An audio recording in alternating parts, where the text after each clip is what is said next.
ஒவ்வொரு விஷயத்திலுமே நம்முடைய பண்பாட்டிலிருந்து நாம் சற்று மாறிக்கொண்டே வருகிறோம்.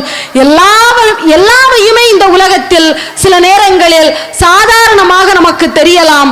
அது இருக்கக்கூடிய இடத்தை பொறுத்து அதனுடைய மதிப்பும் அதிகரிக்கிறது என்பதை நாம் உணர வேண்டும்.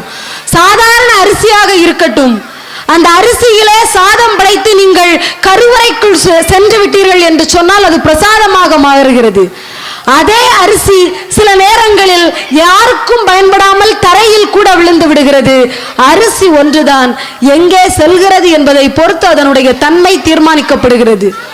ஒரு கல் தான், அந்த கல்லிலே ஒரு சிலை வடித்தால் கடவுளாக நினைத்து கருவறையில் வைக்கிறோம்.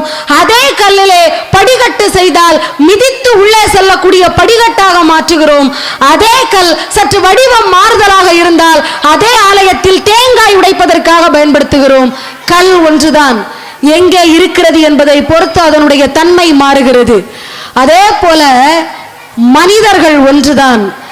உங்கள் களம் எது என்று நீங்கள் தீர்மானிக்கிற போது உங்கள் வாழ்க்கை மாறிவிடுகிறது. முதலையும் இருக்கிறது, யானையும் இருக்கிறது. எது பலம் வாய்ந்தது என்று கேட்டால் எல்லோரும் ஒரு நொடி திகைத்து போவோம். முதலையா யானையா, முதலையா யானையா என்று. இரண்டுமே பலம் வாய்ந்ததுதான். எப்படி தெரியுமா? தண்ணீர் பரப்பிலே முதலையின் பலம் யானையின் பலத்தை வென்றுவிடும். ஆனால் நிலப்பரப்பிலே யானையின் பலம் முதலையின் பலத்தை வென்றுவிடும். இரண்டுமே பலம் பொருந்தியதுதான். நிற்கக்கூடிய இடம் எது என்பதை பொறுத்து அதனுடைய வெற்றி தீர்மானிக்கப்படுகிறது.